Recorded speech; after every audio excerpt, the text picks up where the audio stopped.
안녕하세요. 만나서 반갑습니다. 누군가에게는 글로 제 이야기를 전달하는 게 정말 오랜만이라 조금 쑥스럽네요. 현재는 70에 가까운 나이라 제가 젊을 때만 해도 편지라는 방식을 꽤나 많이 이용했었습니다.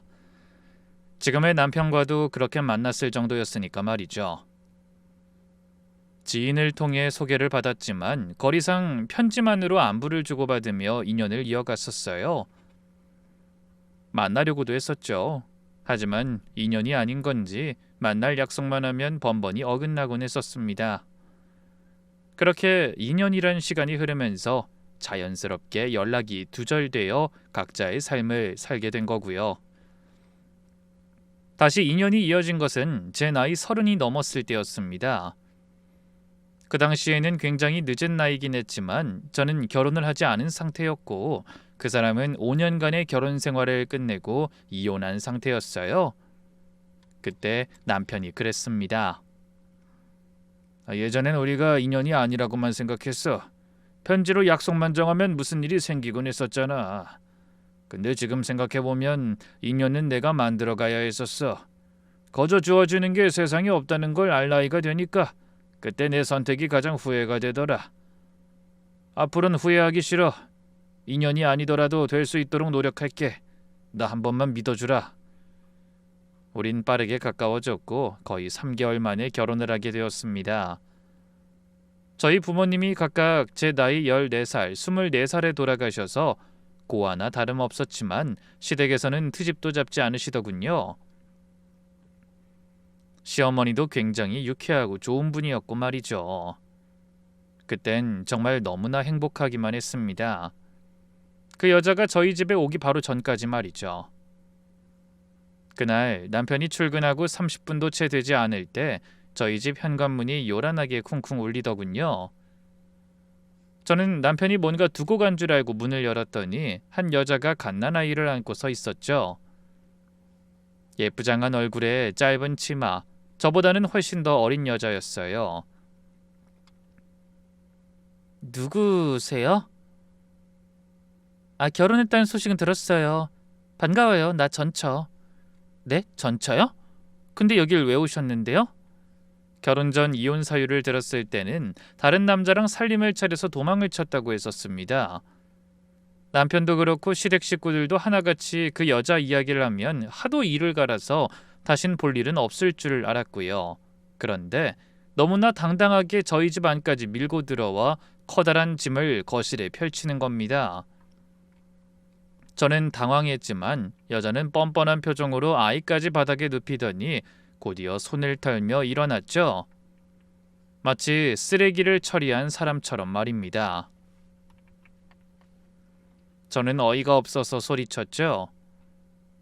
이봐요. 물었으면 대답을 하셔야죠. 나갈 거니까 유난 좀 떨지 마세요. 설명을 해야 나갈 거 아니야. 이건 아기 짐인데 필요한 것만 대충 챙겼으니 나머진 슈퍼에서 사세요. 당장 나가려는 듯 몸을 돌리기에 전 급하게 손목을 잡았습니다. 설마 아기를 여기 두고 가겠다는 거예요? 지금 이게 뭐 하는 짓이죠? 그 여자는 제 손목을 뿌리쳤죠. 어딜 잡아?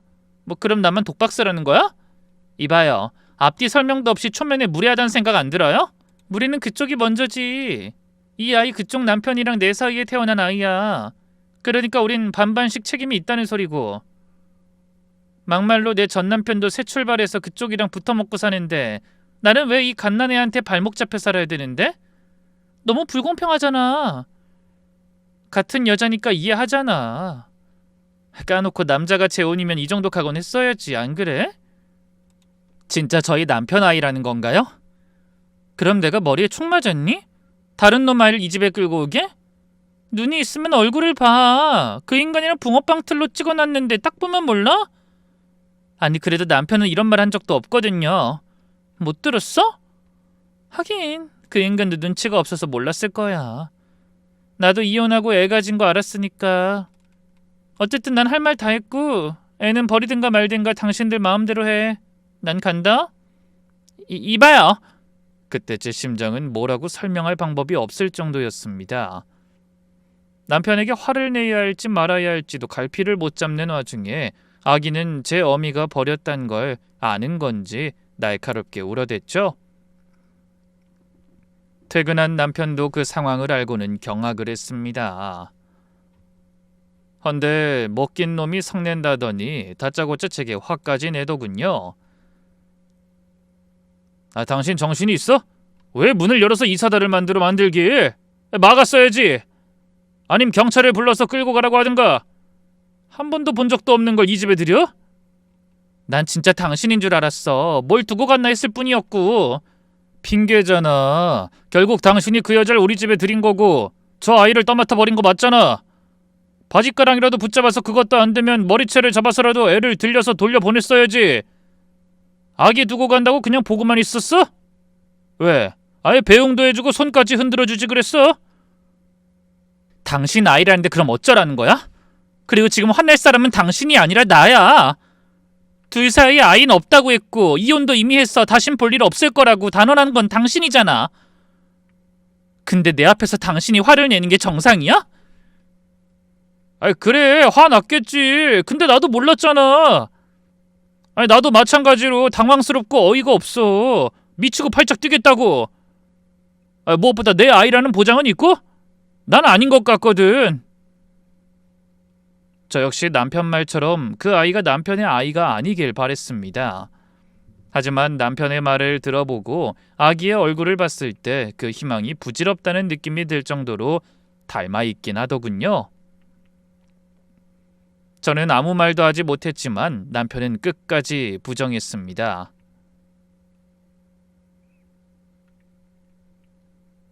남자에 미쳐서 가정까지 버린 여자가 잘도 내 아이를 낳고 지금까지 아무 말도 안 하고 있었겠다. 그 여잔 뱀처럼 교활한 인간이야. 그냥 다른 놈이랑 낳았는데 헤어지니 우리한테 버린 거라고. 아기를 고아원에 못 버릴 거라는 것도 알고 저질렀을 거고. 이참에 나랑 당신 사이도 갈라놓고 싶었겠지. 실제로 당신이 속상해하는 것만 봐도 효과는 제대로 있긴 하잖아. 그게 아니라면? 진짜 당신 아이면 어쩔 거야? 뭘 어째? 진짜든 아니든 당신이 버려야지. 그 여자 작정하고 숨으면 아무도 못 찾아. 나도 그 여자 몇 번이나 집 나갔을 때 실종 신고도 하고 사람 시켜서 찾아도 봤는데 소용없었거든. 동거하는 남자 집에서 살면서 그 인간 돈으로만 사는데 무슨 수로 찾아? 부모도 형제자매도 없는 여잔데. 막말로 그 여자도 버려도 상관없다고 했었다며. 그럼 그렇게 해줘야지.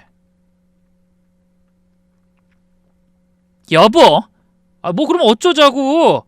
우리 집에 그 여자 핏줄이 들어오게 그냥 두라는 거야? 난 절대 그렇게는 못해. 애초에 이혼하고 당신 찾았을 때부터 난 결심했어. 당신 하나만은 행복하게 해주겠다고. 근데 남의 집 새끼 키우면서 행복해야 할 여자가 어딨어? 아무리 그래도 그렇게 결정하는 건 아니지. 제 말에 남편은 이해하지 못하겠다는 듯 헛웃음을 흘렸죠. 우리 지금 뭔가 상황이 반대로 돌아간 것 같지 않아? 보통은 내가 키운다고 하고 당신이 버리라고 해야 되는 거야. 그래서 난 당신을 위해서 이렇게 말해주는 건데 왜 자꾸 반대를 해? 설령 내 아이라고 해도 내 결심은 변함은 없어. 애 눈이 그 여자랑 닮아서 기분만 나쁘고 솔직히 헛구역질 나올 것 같아. 그러니 괜히 반대하지 마. 반대를 하는 게 아니고 너무 쉽게 생각하니까. 나도 쉽지 않아. 근데 말했잖아. 난 그 여자라면 질색이고 끔찍하다고. 당신은 몰라. 나 그 여자한테 모든 걸 줬어. 해달라는 건 다 해줬다고. 근데 남은 건 빚밖에 없었고 난 구렁텅이에 빠져서 거의 죽을 뻔했어. 알아? 애초에 당신 아니었으면 난 재혼조차도 안 했을 거야. 그만큼 결혼 자체가 끔찍했으니까. 남편은 제 손을 잡고는 이어 말했습니다. 처음에 화낸 건 미안해. 당신에게 미안해서 더 그랬던 것 같아. 일단 고아원은 내가 알아볼 테니까 당신은 아무 걱정하지 말고 조금만 돌봐줘. 솔직히 그것도 하라고 말하긴 싫지만 혹시라도 엄마가 알면 고아원 못 보내게 하실지도 모르니까 당분간은 우리만 알자. 하지만 여보, 당신한텐 정말 미안해. 하지만 남의 자식 키우게 하는 건 내가 못 봐. 인간이란 건 참으로 간사하구나. 저는 그때 느꼈습니다. 머리로는 아기에게 죄가 없다는 걸 알고 있었어요. 남편의 행동이나 말이 옳지 않다는 것도 말이죠. 그럼에도 남편이 단호하게 저를 최우선으로 두려고 하니 그게 그렇게 고마웠던 겁니다. 더구나 만약에 남편이 아이를 키운다고 제게 희망을 강요했다면 저 역시 온전히 받아들이지 못했을 거예요. 모르긴 몰라도 이미 이혼한 둘 사이까지 의심하며 결혼 생활 전체가 지옥이 되었을 테죠. 하지만 얼마 안 가서 아기를 키우는 걸 시어머니에게 바로 들키고 말았습니다. 제가 연락이 되지 않으니 불쑥 저희 집에 방문하셨거든요. 헌데 시어머니의 반응도 남편과 다르지 않더군요. 그 미친 것이 너한테까지 피해를 주고야 마는 거지. 이 망할 것. 미치지 않고서 너희 신혼집을 들어가서 이 피덩이 같은 애를 두고 도망을 쳐? 내가 그것을 잡아다가 요절을 내든가 해야지. 넌 왜 가만히 있었어? 아주 머리털을 뽑아버리지. 어쩌다 보니 너무 당황하기도 했고요. 아우 속 터져. 이제 드디어 얼굴 안 보고 사나 했더니 우리 아들은 뭐라고 그래? 키우자고 그래?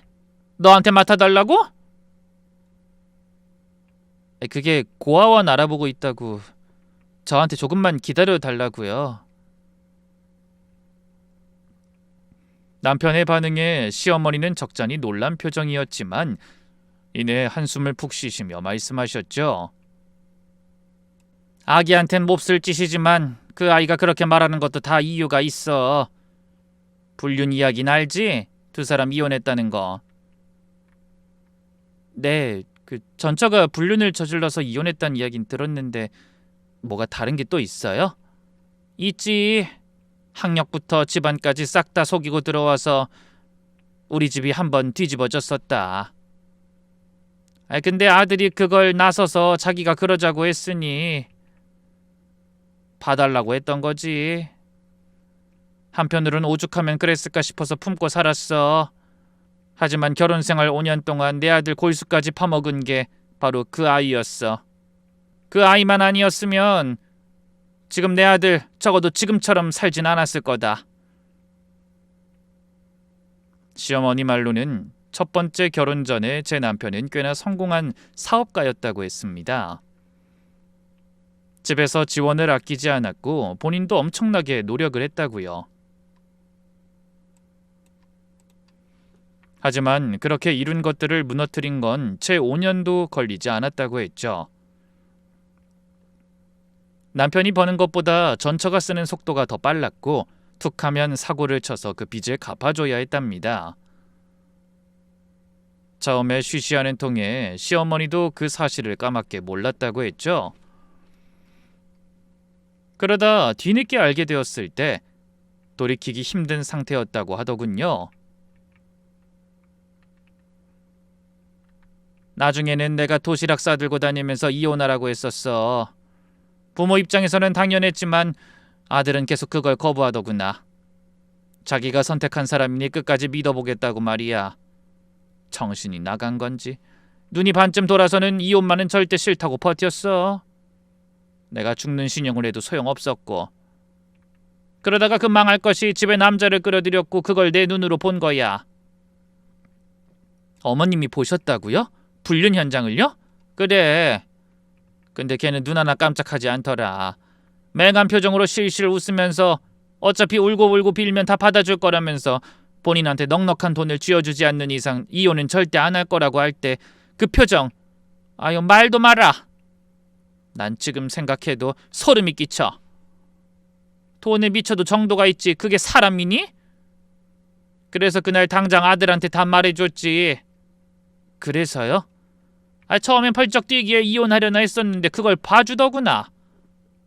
참, 그때부터 말도 더하기 싫더라. 오히려 며느리보다 그걸 감싸고 있는 내 아들이 더 미웠거든. 시어머니는 전처가 진 빚도 다른 사람과 살림을 차려 빼돌렸다고 확신했습니다. 사기를 당했다고 했지만 알아보니 경찰에 신고한 흔적조차 없었다고 하더군요. 진짜 돈이라도 쥐어주고 이혼시킬까 고민을 하고 있을 무렵에 사업이 완전히 망하게 되면서 전처는 다른 남자와 도망을 가버렸던 겁니다. 남편은 그때의 충격으로 페인처럼 살았다고 했고요. 그때 내 아들 저러다가 완전히 망가져버릴까봐 가지고 있던 시골의 땅까지 처분해서 남은 빚을 다 갚아줬어. 이제야 다 잊고 일도 다시 시작했고 너 만나서 안정적으로 살고 있는데 날벼락도 아니고 갑자기 그 여자 핏줄이라니. 더구나 그 여자가 신혼집에 들어왔다니 내 아들이 그런 반응 보일만 하지. 안 그러니? 나라도 벌쩍 뛰지. 악이고 뭐고 꼴도 보기 싫지. 그런 속사정이 있는 줄은 몰랐어요. 아니 아기가 무슨 죄가 있겠냐만 너도 너무 정주지 말거라. 알겠니? 내가 이러는 것도 너무 모질다 생각하지 말거라. 나도 소시적에 남편 여자 단속에 치를 떨어봤지만 남의 자식 키우는 건 죽어도 싫어서 이를 악물고 아들 저거 하나 낳아 키웠어. 근데 너한테 내가 그런 자리에 앉으라고 하겠니? 설령 내 아들만 바뀐다고 하면 콱 갈라서 버려. 알았어? 네, 어머님.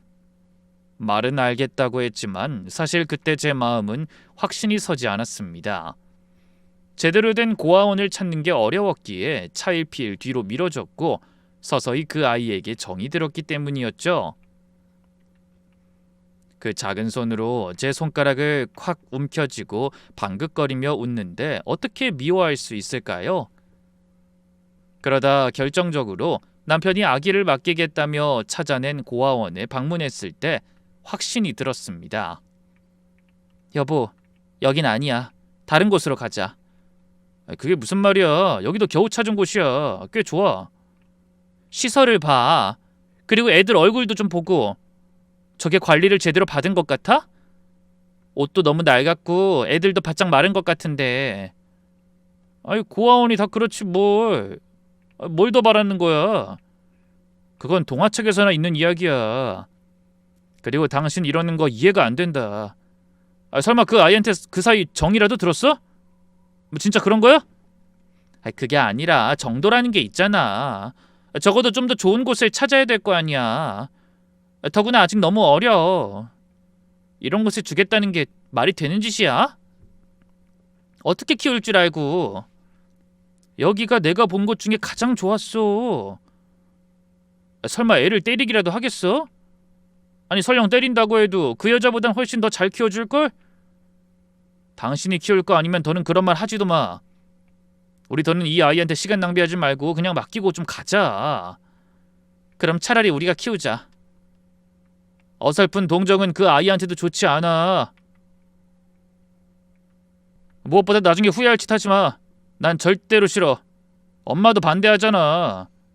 도대체 뭐가 문제야? 내 마음은 동정이 아니야. 그리고 후회 안 할게. 내가 정말 잘 키울게. 그 결정이 순전히 제 억지였던 걸 모르지 않습니다. 남편이 그 아이를 싫어한다는 것도 충분히 인지하고 있었고요. 그래서 그 아이에게 더 많은 애정을 쏟으며 키웠죠. 물론 후회하지 않은 건 아니었어요. 왜냐하면 남편은 아들에게 들어가는 돈 자체도 아까워했기 때문이었습니다. 또 시어머니도 아이를 달가워하지 않으셔서 온전히 저 혼자서 일까지 하며 키웠으니 힘들 때도 많았죠. 하지만 어느덧 성장한 아들이 교복을 입고 엄마하고 인사하는 그 순간 덕분에 모든 걸 견딜 수 있었던 것 같았습니다. 너무 행복했거든요. 적어도 그 일이 있기 전까진 말이죠. 바로 남편의 전처가 제 아들을 찾아간 겁니다. 그리고 본인이 생모라는 걸 밝힌 거죠. 도대체 무슨 말을 했는지 그날부터 아들은 저를 피하기 시작하더군요. 그때부터 지옥이 따로 없었습니다. 하루하루 피가 말라가는 기분이었고 급기야 아들을 잡고 물었죠. 아들, 엄마랑 이야기 좀 하자. 너 정말 언제까지 그럴 거야? 너한테 미리 말하지 못한 건 미안해. 하지만 적어도 성인이 된 이후에는 말할 생각이었어. 그게 그렇게 잘못이니? 난 할 말 없어. 나도 생각할 시간이 필요하고. 이 정도면 충분히 줬잖아. 벌써 2달이야. 나를 본 척도 안 했으면서 도대체 뭘 생각하겠다는 거야? 엄마는 솔직히 너 이런 거 이해 못하겠어. 내가 널 배 아파 낳진 않았지만 마음으로 키웠고 누구보다 아껴주고 사랑해줬는데 어쩜 나한테 이럴 수가 있어.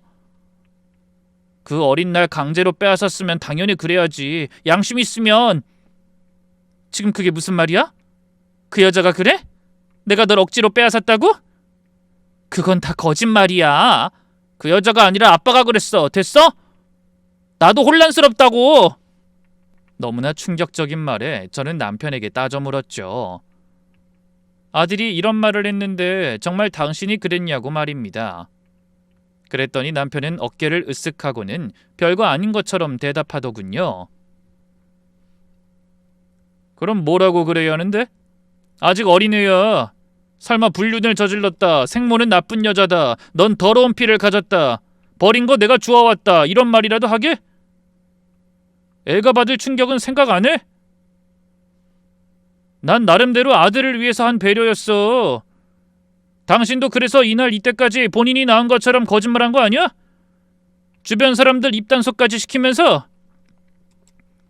아무리 그래도 내가 아이를 빼앗았다고 하는 건 아니잖아. 당신이랑 제일 친하잖아. 시간 지나면 이해해 주겠지. 다른 방법이 있을 거 아니야. 벌써 2달이나 나랑은 마주보지도 않는데 어쩜 당신은 그렇게 태연하게 내 잘못으로 돌릴 생각을 해? 됐고, 머리 아프니까 그만 좀 해. 나라고 그렇게 일부러 말했겠어? 전처가 애한테 그렇게 말해서 난 대충 얼버무린 것뿐이야.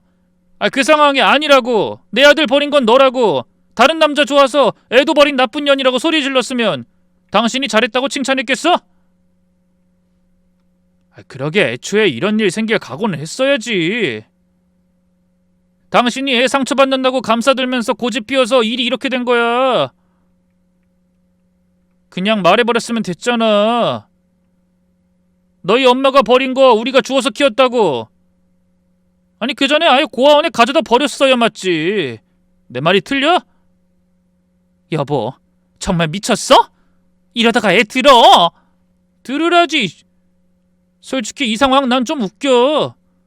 아들을 진짜 자식처럼 키웠다고 하더니 결국 1시간 만에 생모한테 밀린 거나 다름없잖아. 당신 제대로 키운 거 맞아? 낳은 정보단 기른 정이라고 했는데 그것도 정확히 다 맞아떨어지진 않는 모양이네. 한심하다 한심해. 그런 남편의 반응에 처음에는 그 인간이 미친 줄 알았습니다. 생모에 대한 안 좋은 이야기를 하는 건 저 역시 반대했지만 그렇다고 그 책임을 저한테 전가할 줄은 몰랐으니까요.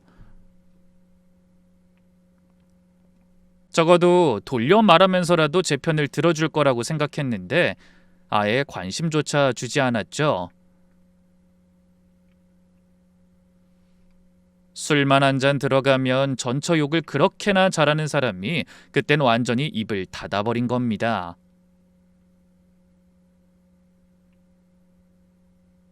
그래서 뒤늦게 아들에게 해명이라도 하려고 했지만 어찌나 믿음이 굳건한지 제 이야기를 들으려고 하지 않더군요.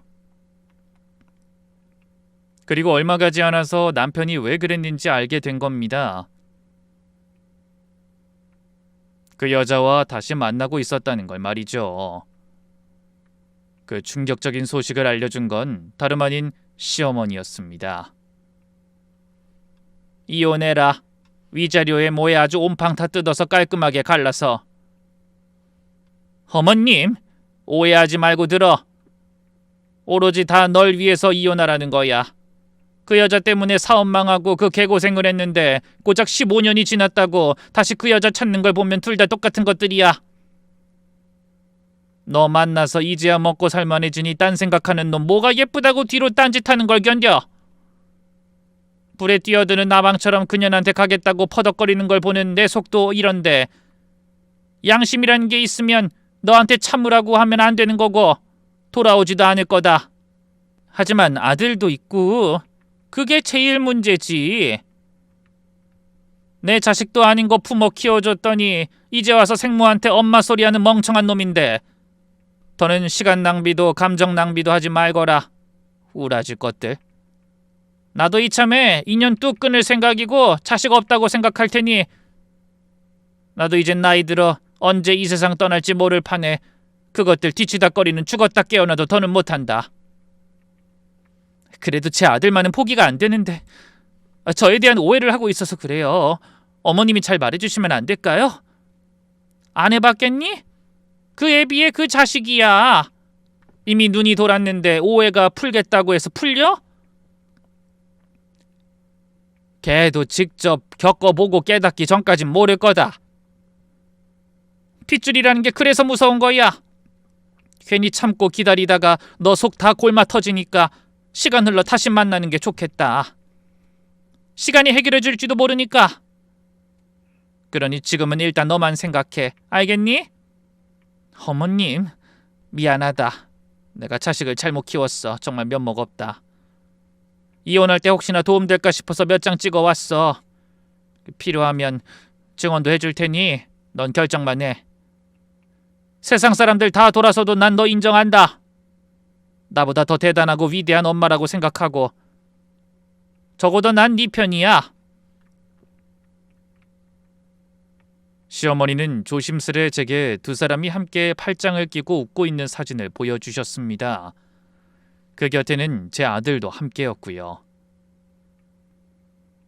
상황을 모르고 보면 완벽한 가족처럼 보였죠. 언제부터 날 속인 걸까? 오래전부터 전철을 미워하는 척 연기를 했던 걸까? 별별 생각이 다 나면서 순간 눈물이 나고 분노가 치밀더군요. 그와 동시에 깨닫게 되었습니다. 분노하는 마음도 배신감도 사랑이란 감정이 바탕이 있기 때문에 생긴다는 걸 말이죠. 이전에 전철을 오랫동안 미워하는 남편을 보면서 배신감이 너무 커서라고 생각했지만 그게 아니라 사실은 지독한 그리움이었던 겁니다. 즉, 사랑하는 마음을 장작 삼아 오래오래 분노를 표출했던 거라는 뜻이죠. 거기까지 생각이 닿으니 남편을 놔주는 게 어렵진 않더군요. 정확히는 여자가 바람을 피우고 가출까지 해도 용서를 했던 남편의 대단한 사랑에 끼어들기도 싫어졌던 거죠. 그래서 저는 시어머니 말처럼 재산 분할의 위자료까지 받고 최대한 유리한 조건으로 이혼을 했습니다. 그렇게 모든 제 결혼 생활이 끝이 나버린 거고요. 시간이 흘러 남편을 다시 만난 것은 시어머니의 장례식이었습니다. 술에 이미 취해서 구석에 앉아있던 친척들에게 소리를 지르고 있었죠. 야, 너는 안 자빠질 것 같아? 인생 모르는 거야. 여자 하나 잘못 만나면 멀쩡한 인간도 삐끗해서 병신 되는 거고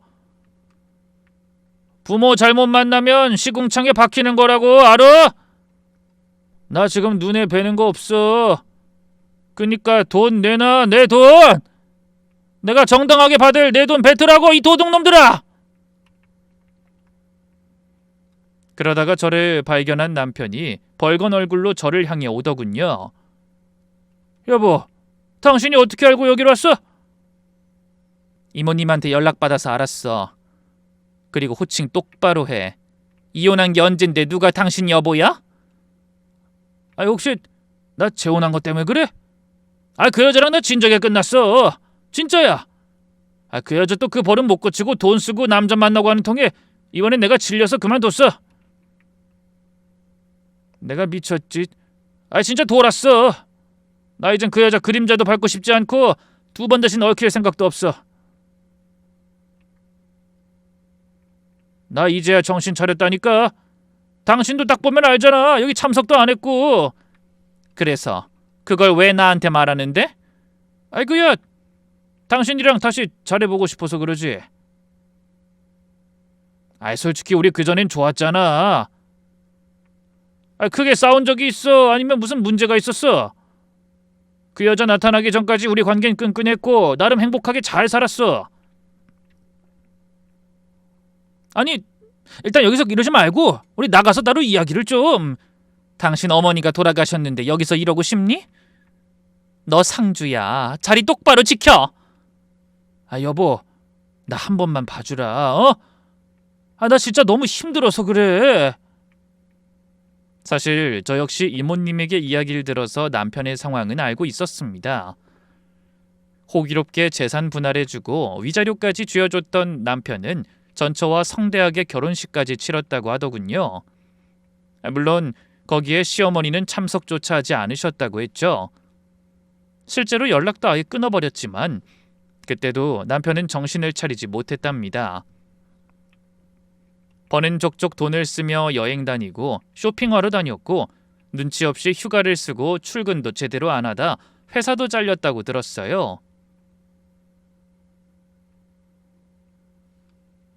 그렇게 모아둔 재산이 바닥을 드러내자 뒤늦게 시어머니를 찾았던 거죠.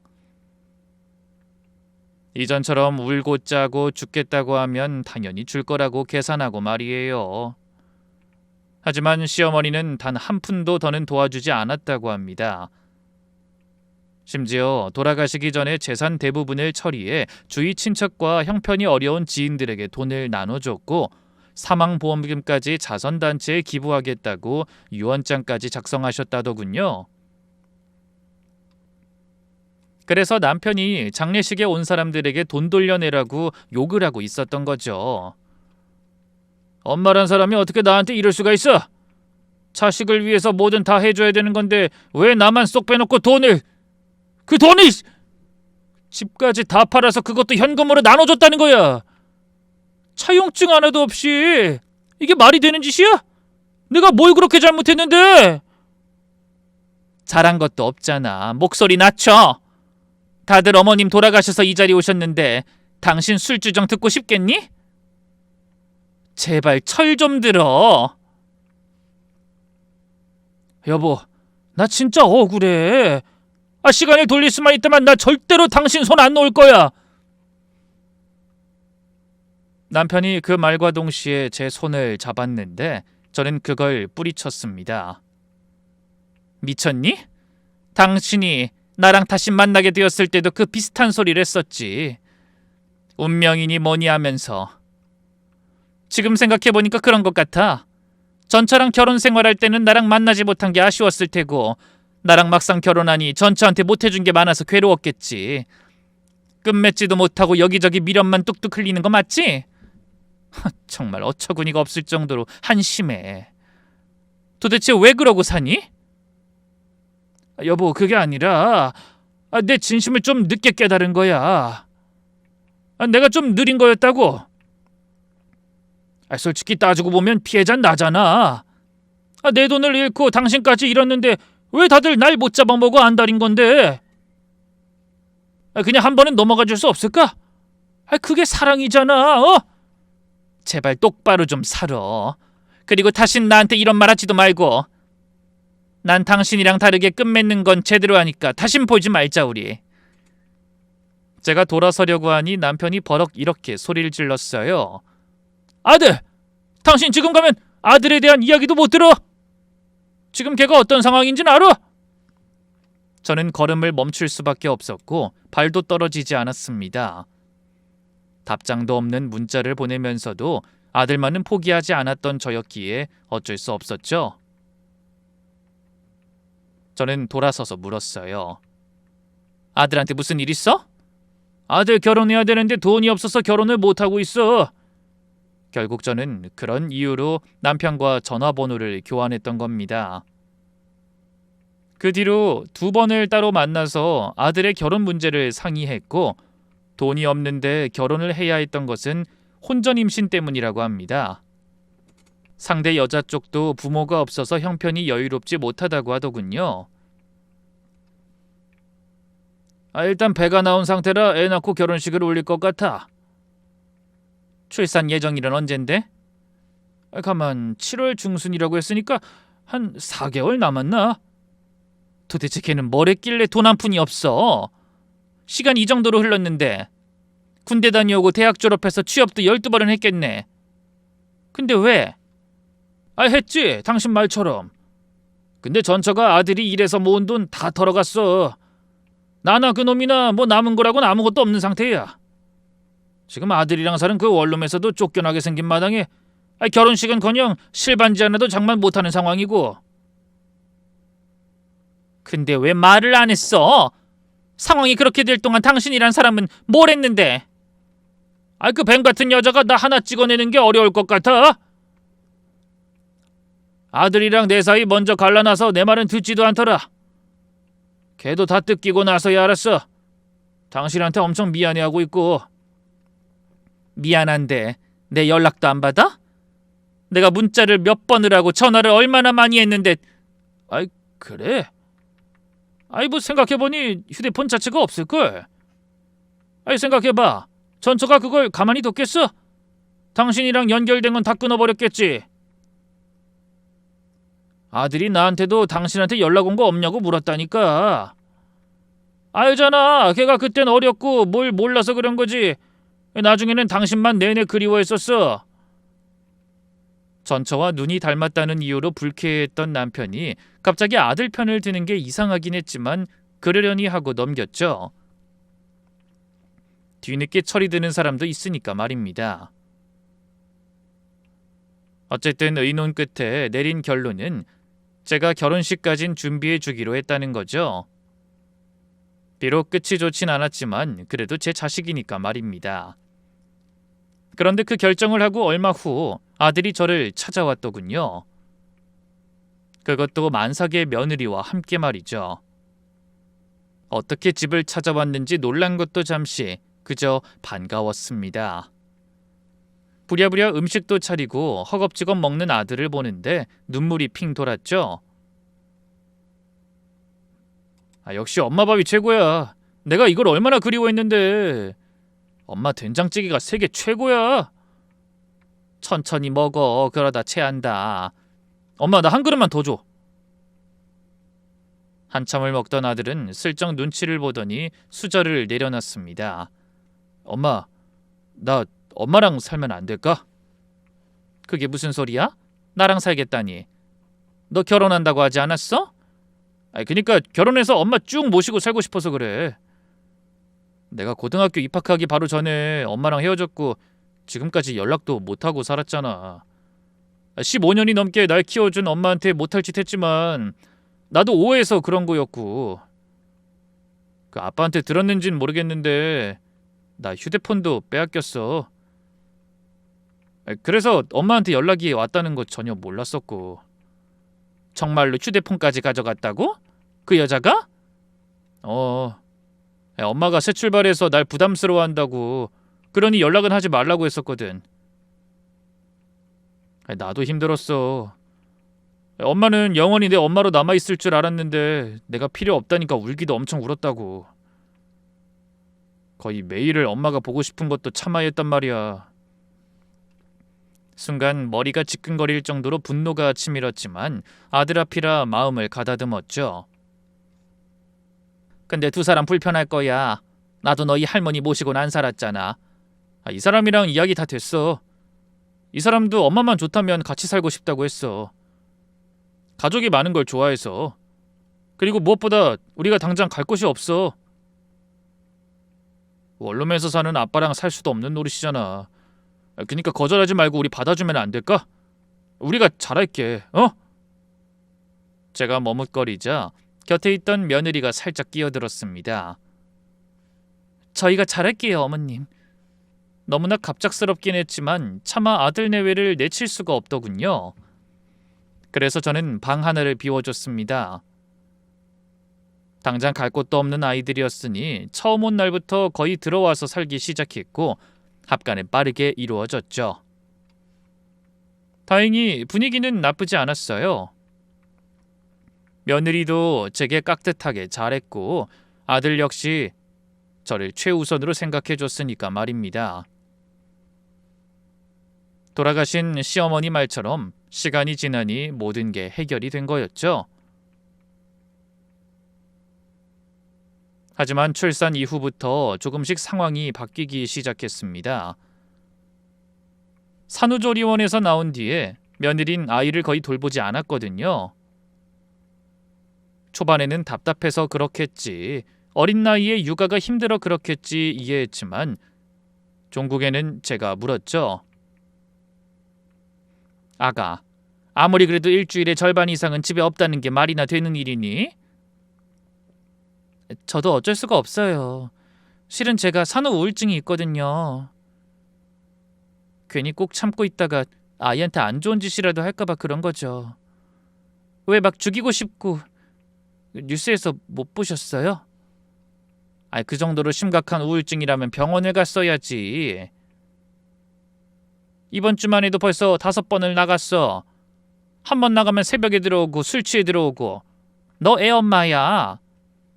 며느리는 한숨을 쉬면서 인상을 썼습니다. 좀 봐주시는 게 그렇게 힘드세요? 그래도 어머님 손주잖아요. 혹시 우리 남편이 친아들이 아니라서 그런 거예요? 솔직히 친손주가 아니라서 귀찮아하시는 거 맞죠? 너 지금 그걸 말이라고 하는 거야? 내가 그런 생각하고 있었으면 너희 이 집에 들이지도 않았어. 그리고 이제까지 돌봐준 건 생각도 안 하니? 아무리 어리고 철이 없다고 해도 어떻게 그런 말을 시애미 앞에서 할 수가 있어? 이 정도 혼을 낸 게 전부였어요. 그런데 며느리는 집이 떠나가라 울고불고 난리가 났죠. 솔직히 그때 저는 겁이 났습니다. 며느리를 구박한 일 때문에 아들과 다시 사이가 틀어질 것 같았거든요. 하지만 정반대의 상황이 되었죠.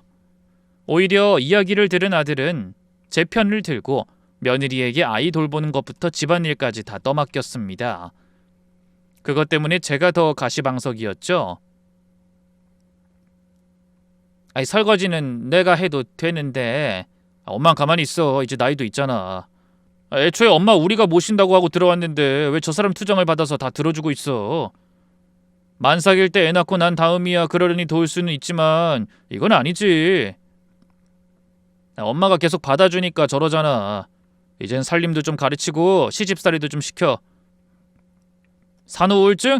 그거 등 따시고 배불러 생긴 거야.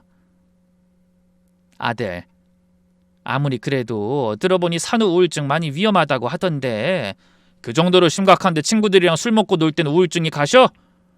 질환이 탈부착도 아니고 상황에 따라서 나아졌다가 급격히 안 좋아지는 거야? 말이 되는 소리를 해야지. 아들은 또다시 이런 일이 있다면 결혼이고 뭐고 헤어지겠다고 으름장을 놓았고 실제로 그 일로 몇 번이나 싸웠죠. 그때부터 며느린 제 눈치를 보기 시작했습니다. 저와 한 공간에 있는 것조차 불편해하고 어려워하더군요. 그게 어찌나 미안하던지. 아들이 출근하고 나면 제가 일부러 나서서 더 먼저 해줬습니다. 애초에 저 역시 시어머니에게 시집살이를 당해보지 않았고 저도 하고 싶지 않았거든요. 딱 저와 저희 시어머니 정도로 가깝게 지내고 싶었죠. 그러나 그날은 유독 며느리가 집을 답답해하더군요. 나가서 놀다가 올래? 아기는 내가 보면 되니까. 됐어요. 돈도 없고 괜히 걸리면 혼만 날 것 같은데. 내가 용돈 챙겨줄 테니 밖에서 친구들이랑 맛있는 거 먹고 와. 마침 청첩장 나왔으니 그거 돌리라고 내가 내보냈다고 말해둘 테니까 진짜로 몇 장 들고 가고 원래 청첩장은 직접 주는 거야. 아들도 그 정도는 이해해 줄 거고. 진짜 그럼 되네요? 어머님 그럼 저 정말 가요? 갑니다.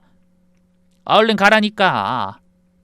어린아이처럼 좋아하는 며느리를 보면서 저는 집안일을 후딱 끝냈고 그 사이 며느리는 화장까지 다 하고 나갈 준비를 끝내고 나갔습니다. 근데 식탁 위에 덩그러니 며느리 지갑이 놓여 있었어요. 바로 전화를 걸었지만 누군가와 통화를 하는 중인지 도중에 뚝 끊어져 버렸죠. 저는 아차 싶어서 아기를 유모차에 태우고 지갑을 들고 뒤따라 나갔습니다. 지갑을 놓고 간 걸 알면 바로 돌아올 테니 길 중간에서 마주칠 거라고 생각했거든요. 그런데 얼마 가지 않아서 며느리를 발견했죠.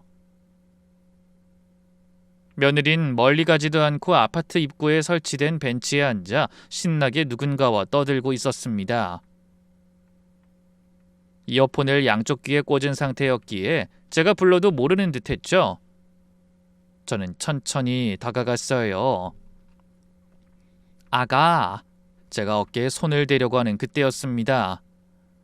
에이, 뭘요. 여기 있고 싶지도 않아요. 어머님이랑 있을 때는 재미가 있었는데 이 집은 뭔가 답답하고 짜증이 나는 것 같아요. 친한 척, 좋은 사람인 척 저한테 뭘 가르쳐준다고 하면서 어찌나 귀찮게 구는지. 이러다가 진짜 산후 우울증 오는 건 아닌가 싶을 때가 한두 번이 아니에요. 얼른 돈 받아서 여기 뜨고 싶은 마음밖에 없어요. 순간 소름이 확 끼치면서 며느리와 통화하는 상대가 전처라는 걸 추측하게 됐죠. 또 며느린 깔깔하고 웃더니 이런 말도 했습니다. 저도 그렇게 할까요? 뻐꾸기처럼 시어머니한테 애 맡기고 확 도망칠까요? 그럼 내 아기도 어머님 아들처럼 잘 키워줄지도 모르잖아요. 다 크면 빼앗아 오고? 근데 듣다 보니까 시어머니가 진짜 호구긴 하네요. 바보처럼 힘든 육아만 하고 결국 다 빼앗기는 거니까요. 조금만 살살 구슬리면 간이고 쓸개고 다 빼줄 것 같은데? 이에 전처가 빨리 오라는 식으로 대꾸를 했는지 며느리가 이러더군요. 에이, 그렇다고 그렇게 빨리 가긴 힘들어요. 이 집에 한 3년 정도는 있다가 가야죠. 일단 시어머니가 준 돈으로 결혼식하고 애도 공짜로 좀 봐달라고 하고 분가할 자금까지 달라고 할 계획이거든요. 무엇보다 애 키우는 게 힘들어서 마냥 서두를 수가 없어요. 애도 안 낳아본 양반인데 신기하게 애를 잘 봐요. 유모? 뭐 이런 자격증 있으면 1급이었을 것 같을 정도로요. 네, 맞아요. 부려먹기 딱 좋죠. 대신 유치원 맡길 수 있으면 바로 어머님한테 갈게요. 불편해도 뭐 어쩌겠어요. 그냥 식모라고 생각하면 편해. 그때 심장이 목구멍으로 튀어나올 듯 뛰었습니다. 무슨 정신으로 돌아왔는지 유모차에 있던 아기가 울어서 정신을 차렸을 때 현관 앞에 주저앉아 있었죠. 그리고 아기를 달래면서 저는 천천히 생각을 정리했습니다. 며느리가 전처와 내통해서 제 재산을 노린다는 것 정도는 그 대화를 통해 충분히 유추할 수 있었어요. 하지만 아들도 가담했는지는 알 수 없었죠. 그래서 저는 무작정 아들 내외의 방을 뒤지기 시작했습니다. 서랍을 모두 열고 장롱 안에 있던 가방도 모두 꺼내서 살폈죠. 그러다가 툭 하고 바닥에 뭔가 떨어진 겁니다. 이 휴대폰은... 그건 제가 아들에게 사주었던 휴대폰이었어요. 시간이 흐른 지금이야 고물처럼 느껴질 정도로 투박했지만 당시만 해도 최신식이었습니다.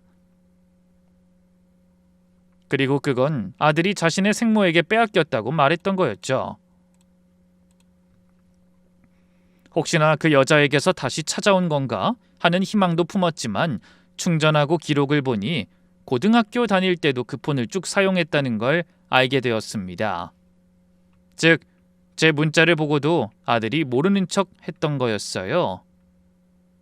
애초에 제게 접근한 건 오로지 돈 때문이었던 거죠. 맘 같아서는 당장 짐을 빼고 모두를 쫓아내고 싶었어요. 하지만 그냥은 끝낼 수 없었습니다. 너무 억울하고 한이 맺혀서 평생 땅을 치고 후회할 것 같았죠. 그래서 저는 아무것도 모르는 척 일단 결혼식까지 버텼습니다. 물론 제가 직접 계약한 결혼식장 그리고 제가 입을 한복 대여는 모두 취소했고 헤어나 메이크업, 드레스까진 그냥 뒀죠. 그래야 신나서 달려간 곳에서 큰 좌절을 맛보게 될 테니까 말입니다. 아침 일찍 아들 내외가 아기를 챙겨 출발할 때 전 조금 있다가 출발한다고 뒤로 빠졌고 그와 동시에 저는 이삿짐 센터를 불렀어요. 이 방에 있는 짐만 따로 박스에 담아서 현관 앞에 두시고 나머진 다 보관만 할게요. 기한은 며칠이나요? 이 집이 팔리면 바로 이사 갈 건데 확실하진 않아요.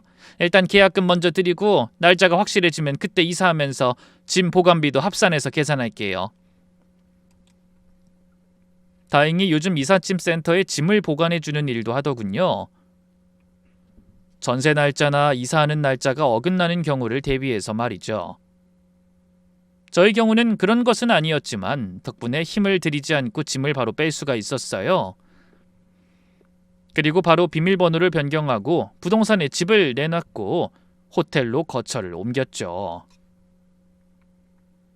정확히 4시간 반 만에 그 일이 모두 끝났습니다. 그 사이 당연히 제 전화통에는 불이 났고요. 처음에는 제가 너무 늦어서 연락을 했겠지만 그 다음에는 자신들의 결혼식 취소에 놀란 것 같았습니다. 당시 상황도 결혼식에 참석한 이모님을 통해서 알게 됐죠. 저는 상황을 설명을 하고 사과를 드렸습니다. 남편에 이어서 아들 내외까지 자신의 돈만 보고 접근했던 거고 이제까지 저를 속이고 있어 복수를 좀 했다고 최대한 솔직하게 털어놨죠. 죄송해요. 미리 말씀드렸어야 했는데 혹시나 남편한테 전달되면 다 알게 될까 봐요.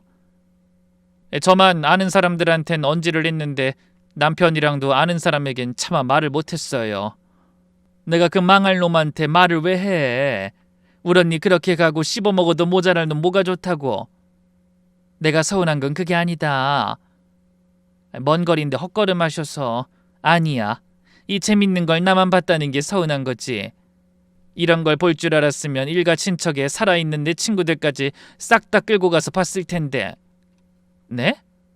아니 이모님, 번쩍거리는 드레스 입고 그 문 앞에 주저앉아 엉엉 울고 드레스 대여해준 업체에서는 드레스 더러워진다고 소리 지르고 결혼식 업체에선 나가라고 사람 보내고 마스카라가 다 번져서 시커먼 눈을 해서 침 튀기며 싸우기까지 했다니까? 내가 죽을 날 얼마 안 남고 이렇게 재밌는 구경은 또 처음이야. 우리 언니 보러 가면 이 이야긴 꼭 해줘야지. 언니도 좋아할 거다. 그건 천벌을 받은 거야. 참 이모님도 잘했어. 복수 제대로 했다고. 우리 언니도 너 걱정 많이 했다. 처녀가 남자 하나 믿고 시집와서는 남의 자식 키우는 어려운 길을 걷는다고. 착해 빠져서 제대로 말도 못하고 속에 쌓아두다 골병 나는 거 아니냐면서. 죽는 그날까지도 내 며느린 너 하나라고 했었어. 그 말에 저는 울컥했습니다. 제가 다른 건 몰라도 시어머니 복은 있었어요. 그럼 마음 추스르고 언제 시간 나면 우리 언니 보러 납골당이나 가자. 네 이모님. 그 이후로 시간은 빠르게 흘렀지만 아들은 제게 꾸준하게 연락을 했습니다. 엄마가 어떻게 나한테 이러냐고 욕을 하며 화를 냈다가도 자기가 다 잘못했으니까 다시 우리 받아줘 하고 사과하기도 했고 또 극단적으로 죽여버릴 거야 하며 협박도 했죠. 우습더군요. 왜냐하면 이전엔 제가 아들의 입장이었기 때문입니다. 오지도 않을 문자를 죽어라 보냈던 예전의 저요. 그리고 그제서야 아들이 왜 제 문자를 무시했는지 알 수 있었죠. 저 역시 그 문자를 보면서 아무런 마음이 들지 않았거든요. 마치 관심도 없는 광고 문자처럼 느껴졌던 겁니다. 그러다 몇 달 전에 아들을 다시 보게 됐어요. 주유소에 기름을 넣으러 갔다가 셀프 세차장에서 물기를 닦는 일을 하는 아들과 마주친 거죠. 아이 엄마, 그동안 내가 연락한 거 못 받았어? 어쩜 나한테 이럴 수가 있어? 언제는 가슴으로 나왔다고 하더니 순 거짓말이었던 거야? 결혼식도 다 망쳐버리고 도대체 왜? 발을 동동거리면서 저를 다그치니 차에서 내려 되물었습니다. 이유를 몰라서 답답했니? 아이 그럼 안 답답해? 우리 좋았잖아. 오해도 다 풀었고. 나 엄마한테 최선을 다했어. 근데 갑자기 집 내놓고 이사까지 간다고? 그것도 내 결혼식 당일에? 설마 내가 생모한테 잠깐 간 것 때문에 그래? 용서가 되지 않아서 복수하려고 계획했던 거야? 그래? 마음대로 생각해. 난 더는 너한테 말하고 싶지 않으니까. 아니야. 엄마한테 따지려고 그런 거 아니야. 나 다 용서했어. 괜찮아. 그러니까 지금이라도 그냥 나 다시 받아줘. 지금 내 꼴을 봐. 나 신용불량자에 빚을 허덕이고 있고 안 사람은 둘째까지 임신한 상태란 말이야. 이러다 정말 딱 죽겠다고. 엄마가 서운한 것도 알겠고 복수라면 충분히 했으니까 우리 다시 오해가 있다면 좀 풀자. 저는 그런 아들을 보면서 비웃었죠. 아들, 넌 정말 모든 게 쉽구나. 내가 왜 너일 버렸냐고? 날 식모 취급하면 그만이라고 하더구나. 며느리가 너희 생모랑 그렇게 떠드는 걸 들었지. 3년 후에 아이가 유치원 다닐 나이가 되면 내 재산 적당히 챙겨서 떠날 계획까지 짰고. 그 사람이 그래? 몰랐어. 난 진짜 그런 여자인 줄은 꿈에도. 그럼 이러면 되잖아. 이혼할게. 나라도 받아줘. 나도 어차피 그 여자랑 더 살고 싶진 않았어. 걔도 가만 보면 딱 내 생모랑 비슷한 것 같아. 인간이 추악하고 욕심만 많고. 우리 형편에 애싸지는 것만 봐도 알잖아. 생각이 없는 거라고. 그러니 생모랑 쿵짝이 잘 맞았던 거 아니겠어? 버릴게. 난 아빠랑 다르게 엄마 말 잘 들으니까. 이혼 도장 찍고 갈라선다고. 각서라도 쓸까? 피가 무섭다고 하더니 정말 너희 아빠랑 똑같구나. 근데 어쩌니? 생모한테 빼앗겼다는 그 휴대폰까지 내가 봤거든. 매일 밤낮으로 너한테 울면서 빌고 또 빌었어. 잘못했다고. 엄마를 용서해달라고. 근데 넌 그걸 보면서도 아무렇지 않았지. 내 말이 틀려? 엄마, 그건 오해야. 기억은 잘 안 나는데 아마도 내가 되찾은 것 같아. 중간에. 엄마는 그런 거 모르잖아. 뭐 수신이 잠깐 오류가 났다거나 그런 게 있어. 거기 너랑 생모가 주고받은 문자까지 있었어. 하나하나 다 읽었고 또 읽었어. 날짜도 나오고 그 휴대폰이 누구 손에 있었는지 정도는 나도 알아. 나이 먹었다고 날 바보 취급하지 마. 엄마. 며느리가 전처랑 연락하는 것도 모자라 나한테 호구라고 하고 뻐꾸기처럼 알만 까고 나가고 싶다는 말을 100번을 했어도 내가 더는 필요 없다는 네 한마디가 나한텐 더 상처였어. 왜? 널 사랑했으니까. 적어도 넌 내 아들이라고 진심으로 생각했으니까. 그럼 지금이라도 용서해주면 되잖아. 왜 갑자기 이렇게 변하냐고. 엄만 끝까지 내 곁을 지켜줘야지. 나도 뒤늦게 깨달았어. 엄마처럼 좋은 사람이 없다는 걸. 그땐 나도 어렸잖아. 전 그런 아들을 무표정한 얼굴로 바라보며 대꾸했습니다. 아들, 뻐꾸기가 다른 둥지에 자기 알을 두고 간다는 거 알지? 근데 그거 아니? 부화한 뻐꾸기 새끼가 내 둥지에 있는 나머지 알을 전부 밀어버린다는 거. 그게 무슨 뜻이야? 지금 내가 그런 짓을 했단 거야? 너나 그 여자나 똑같다는 뜻이야. 내 인생을 망친 건 오히려 뻐꾸기 새끼가 더 끔찍하고. 엄마, 나 알았어. 그냥 다 내가 잘못했어. 진짜 정말 미안해. 아들은 무릎을 꿇고는 싹싹 빌기 시작했습니다. 제 바지가랑이를 잡고 말이죠. 전 그런 아들의 손을 부드럽게 빼며 이렇게 말했어요. 너희 아빠가 오래전 나한테 이런 말을 하더라. 거저 주어지는 건 없다고. 부모라고 자식을 영원히 짝사랑할 거란 생각도 하지 말란 뜻이야. 엄마 진짜 이럴 거야? 그래. 역시 날 낳지 않아서 이런 거야. 엄마가 진짜로 내 친엄마라고 해도 이랬을 거야? 세상 사람들한테 물어봐. 이게 정상인지. 어떻게 자식한테 이렇게 할 수가 있어? 엄마 이렇게 그냥 가면 진짜 평생 후회할 거야. 두고 봐. 그 말에 저는 아들의 뺨을 한 대 쳤습니다.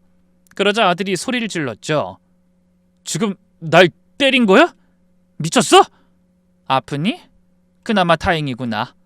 15년 넘게 널 키운 날 버렸을 때 적어도 그 정도 아픔 정도는 있어야 너한테 그런 말할 자격이 있을 테니까. 앞으로 우리 우연하게라도 보지 말자. 그게 제 아들과의 마지막이었습니다. 종종 시어머니 납골당을 찾을 때 이모님을 통해서 소식을 듣곤 하는데 며느리가 급기야 둘째를 낳고 집을 나갔다고 하더군요. 당연히 아들의 생모 역시 그런 아들을 외면했다고 합니다. 그래서 두 부자가 두 아이를 키우고 겨우 입에 풀칠을 하고 있다고 했죠. 하지만 전 이제 그걸 들어도 그리 마음 아프지가 않습니다. 이런 저를 누군가는 독하다고 손가락질할지도 모르고 아들 말처럼 가슴으로 낳아 기르는 건 부모가 아니라고 비난할 수도 있을 거예요. 어쩜 저도 좀 더 시간이 흘러서 후회를 할지도 모르죠. 그래도 하나 확실한 건 세상에 그냥 주어지는 건 없다는 겁니다. 그게 설령 가족이라고 하더라도 당연하게 생각하면 모든 걸 망치게 되는 거고요. 자식이니까 마땅히 부모한텐 이렇게 해야지, 혹은 부모라면 당연히 이 정도는 해야지, 그런 것들이 쌓이면 결국 남보다 못한 사이가 되는 거죠. 적어도 그렇게 사는 건 너무 불행하잖아요.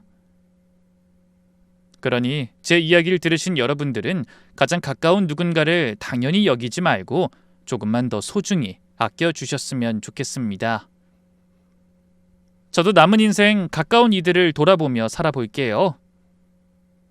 모두 행복하시고 가정에 평화가 가득하길 바랍니다.